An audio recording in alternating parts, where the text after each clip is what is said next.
નમસ્કાર વિદ્યાર્થી મિત્રો, એસવાય બીએસસી સેમેસ્ટર 3માં કેમેસ્ટ્રી સબ્જેક્ટ કે જેનો સબ્જેક્ટ કોડ CCCH301 છે.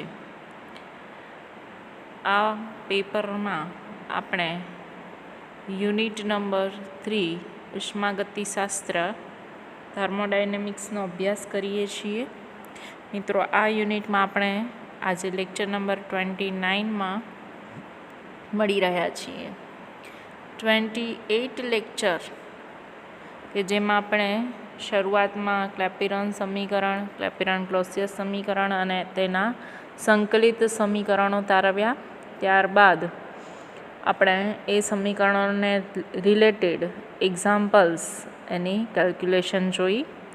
ત્યારબાદ મિત્રો આપણે ટ્રાઉટનનો નિયમ, ક્રાફ્ટ સમીકરણ અને એ જે થિયરી સમજ્યા એની પણ આપણે એક્ઝામ્પલમાં એપ્લિકેશન એટલે કે ઉપયોગિતા જોઈ. ત્યારબાદ ઉત્કલન બિંદુ ઉન્નયન જેનો આપણે અત્યારે અભ્યાસ કરી રહ્યા છીએ. તો લાસ્ટ લેક્ચરમાં આપણે જે ઇક્વેશન તારવી રહ્યા હતા, ઉત્કલન બિંદુ ઉન્નયન માટેનું સમીકરણ મેળવવું, એ સમીકરણ એની આપણે આગળ આજે સમજૂતી જોઈશું. તો મિત્રો, આપણે સમીકરણ 11માં delta T is equal to RT02/LV into M/100 એ વેલ્યુ મૂકીએ. ત્યારબાદ આપણે જે અહીંયા 100 દર્શાવેલા છે એ અચળ કિંમત હોવાને કારણે આપણે આ LVની સાથે એની મલ્ટિપ્લિકેશનમાં મૂકેલા. પરિણામે આપણને ઇક્વેશન નંબર 13 મળ્યું, જે delta T is equal two RT02/1000 into LV into M છે. તો અહીંયા આપ જોઈ શકો છો કે RT02/1000 ઇન્ટુ LV જે અચળ સંખ્યાઓ છે. આ વેલ્યુઝ કેવી મળે છે? અચળ. તો એ અચળ હોવાના કારણે આર એટલે કે વાયુ અચળાંક, T0 એટલે એ ઉત્કલન બિંદુ સૂચવે છે અને સ્મોલ LV એટલે કે પ્રતિ ગ્રામ બાષ્પાયન ગુપ્ત ઉષ્મા. તો એ બધું વેલ્યુઝ જે છે એ કેવી છે? અચળ છે. પરિણામે આપણે RT02/1000 ઇન્ટુ L માટેનો એક નવો અચળાંક KB મૂક્યો અને આપણને નેક્સ્ટ ઇક્વેશન એ અહીંયા જે ઇક્વેશન નંબર 13 છે એમાં RT02/1000 ઇન્ટુ LVના સ્થાને હવે આપણે KB મૂકીશું. પરિણામે ઇક્વેશન નંબર 14 મળ્યું.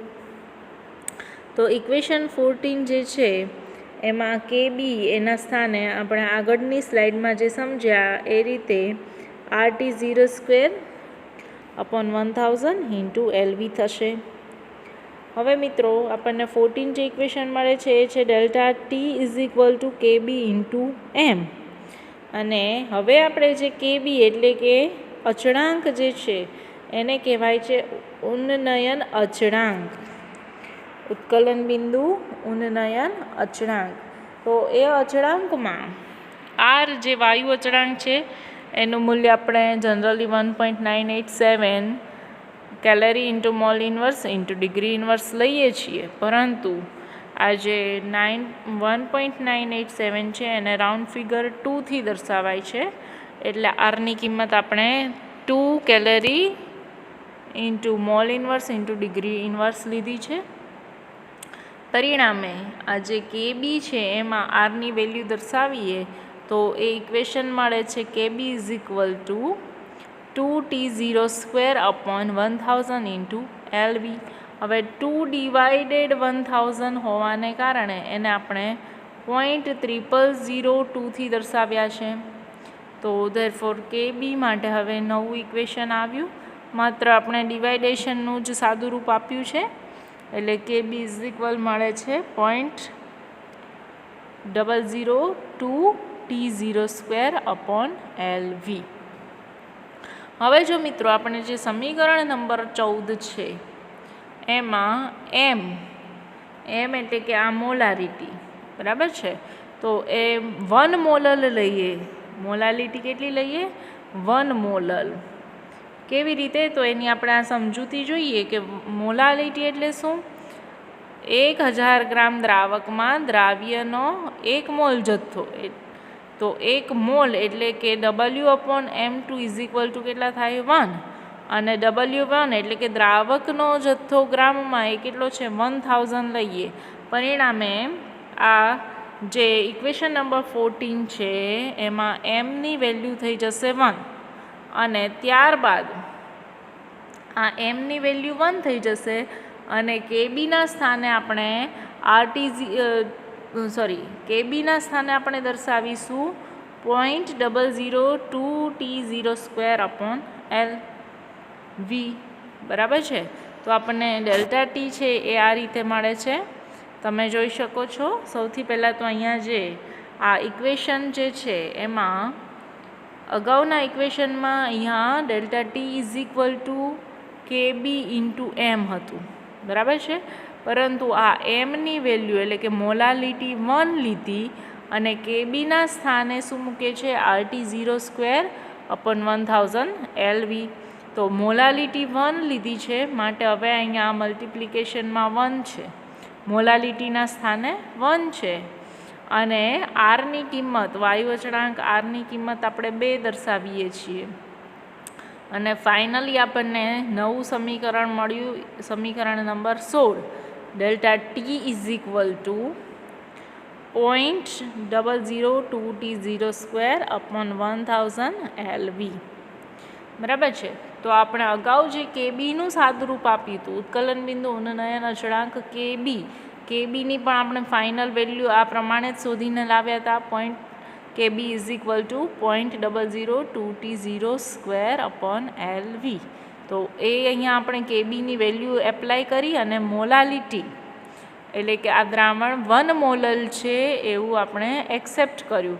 પરિણામે આપણને આ ઉત્કલન બિંદુ ઉન્નયન એટલે કે ડેલ્ટા ટીની કિંમત મળી જે 0.002T02/LV મળે છે. હવે મિત્રો જો આપણે અહીંયા દ્રાવ્ય પદાર્થનો અણુભાર શોધવો છે તો દ્રાવ્ય પદાર્થનો અણુભાર એટલે કે M2 શોધવો હોય તો સમીકરણ 14માં આપણે એમની કિંમત, એમ એટલે કે મોલાલિટી, એની કિંમત સમીકરણ 12માંથી મૂકવાની છે. તો તમે જોઈ શકો છો કે અગાઉ આપણી પાસે ઇક્વેશન છે એ આ પ્રમાણે હતું.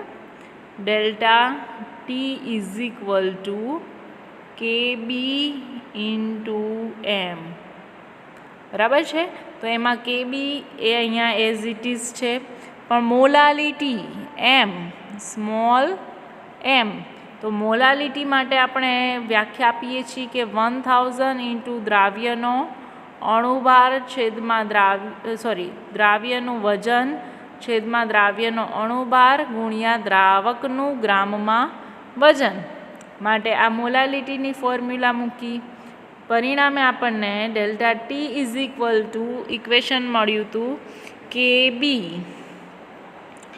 આપણને ઇક્વેશન શું મળે છે? Delta T KB × W2 × 1000. ફરી એકવાર આપણી પાસે ઇક્વેશન આ પ્રમાણે હતું. Delta T KB × molality M. તો એમાં KB એઝ ઇટ ઇઝ છે. મોલાલિટીની વ્યાખ્યા અનુસાર 1000 × દ્રાવ્યનું વજન ગ્રામમાં W2 ડિવાઇડેડ દ્રાવ્યનો અણુભાર M2 મલ્ટીપ્લાય દ્રાવકનું વજન ગ્રામમાં. પરિણામે ઉત્કલન બિંદુ ઉન્નયન ડેલ્ટા ટી મળે છે સમીકરણ નંબર 17 કે જેની વેલ્યુ છે KB × W2 × 100 divided M2 × W1. હવે મિત્રો આપણે એમાં દ્રાવ્યનો અણુભાર શોધવાનો છે. દ્રાવ્યનો અણુભાર એટલે કોણ થશે? M2.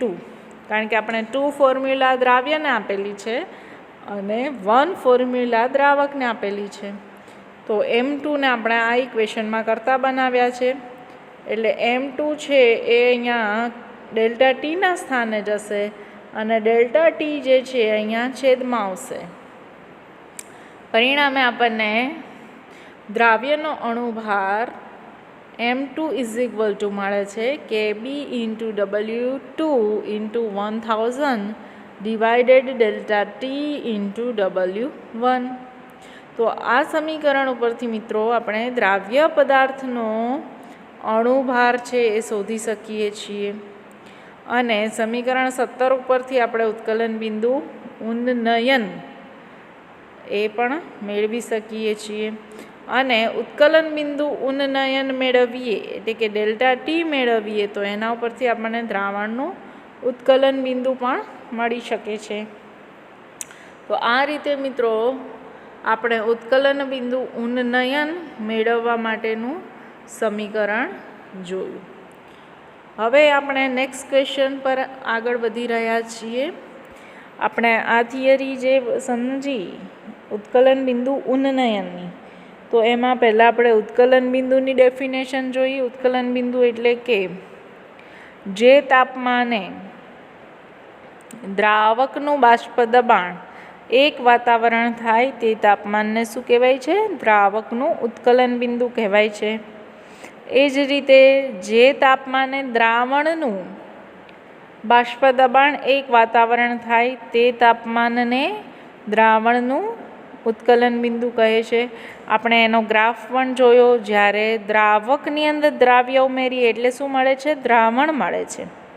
તો એ દ્રાવક છે એ બાષ્પશીલ હોય અને એમાં ઉમેરેલ દ્રાવ્ય પદાર્થ એ અબાષ્પશીલ હોય, ત્યારે આપણને દ્રાવણનું બાષ્પ દબાણ P0 મેળવવા માટે એના તાપમાનમાં વધારો કરવો પડે છે. એટલે કે એનું ઉત્કલન બિંદુ શું થાય છે?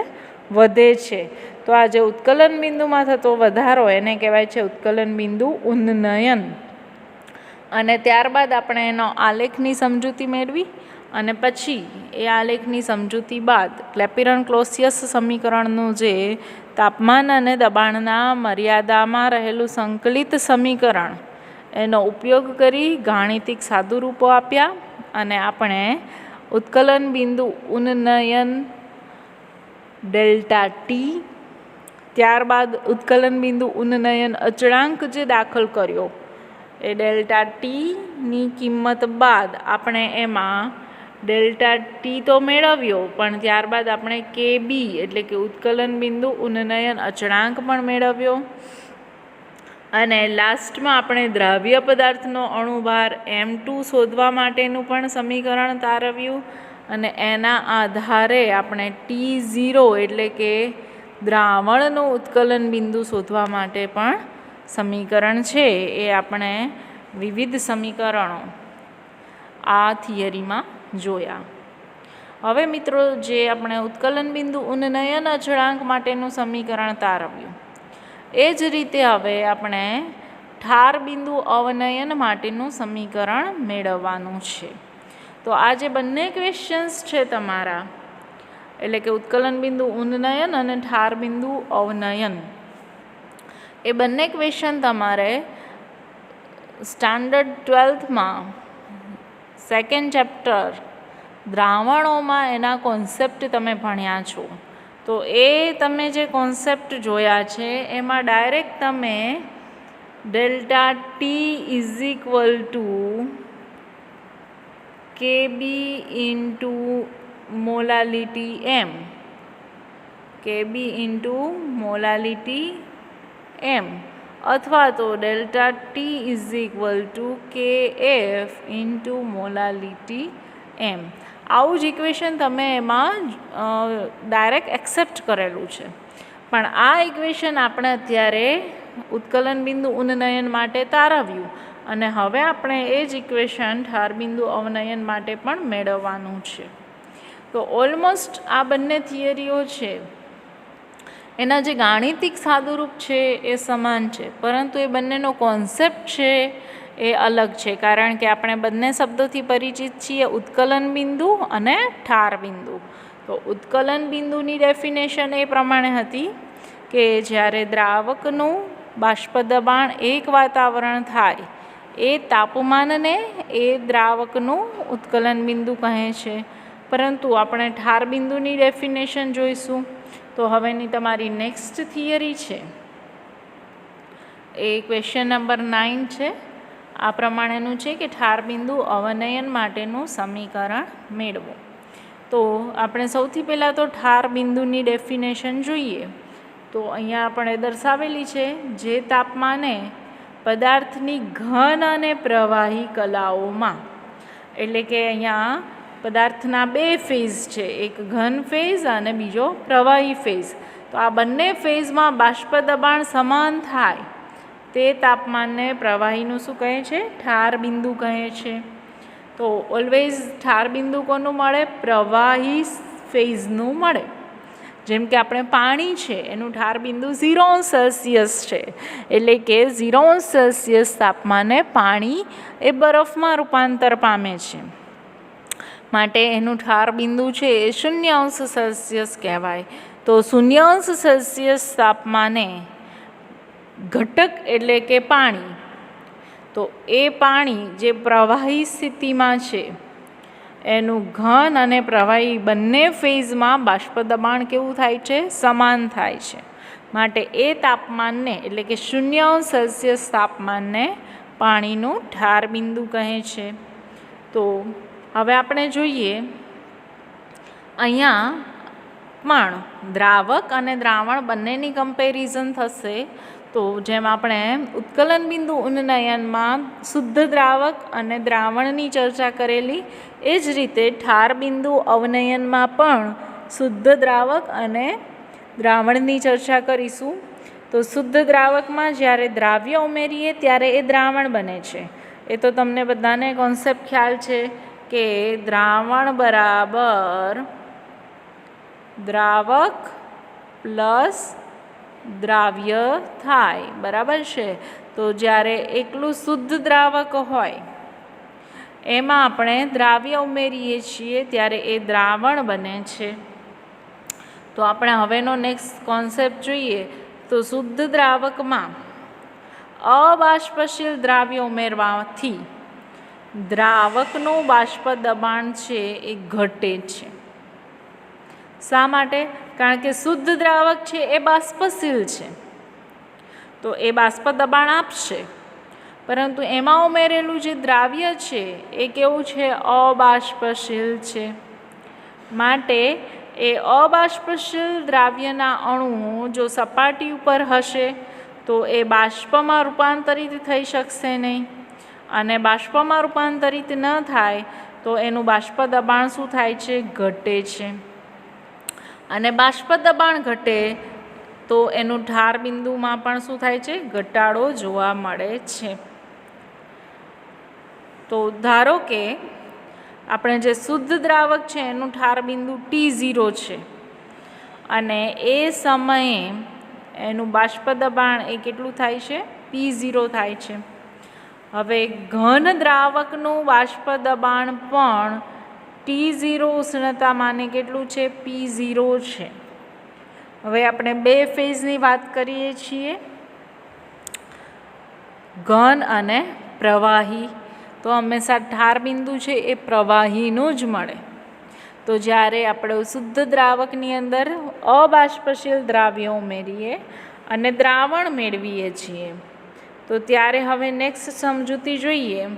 તો શુદ્ધ દ્રાવક અને દ્રાવણના ઠાર બિંદુનો સંબંધ એ આપણે હવેના નેક્સ્ટ આલેખમાં આપણે જોવાનો છે. તો પ્રવાહી દ્રાવકના બાષ્પ દબાણ વિરુદ્ધ આપણે કોનો આલેખ દર્શાવીએ છીએ? ઉષ્ણતામાનનો. પ્રવાહી દ્રાવકના બાષ્પ દબાણ વિરુદ્ધ ઉષ્ણતામાનનો આલેખ આપણે સમજવાનો છે. તો એ આપણે જોઈએ. તો આ રીતે આપણને આલેખ મળે છે. આ જે છે એ વાય અક્ષ ઉપર આપણને બાષ્પ દબાણ દર્શાવેલું છે, જ્યારે એક્સ અક્ષ ઉપર આપણને ઉષ્ણતામાન આપેલું છે. હવે આપણે પ્રવાહી દ્રાવકની વાત કરીએ તો સૌથી પહેલાં પ્રવાહી દ્રાવક છે એ ઘન અને પ્રવાહી બંને ફેઝમાં બાષ્પ દબાણ સમાન આપતું હોય તો આપ જોઈ શકો છો કે એ P0 P0 બાષ્પ દબાણે T1 જેટલું એ ઉષ્ણતામાન ધરાવે છે.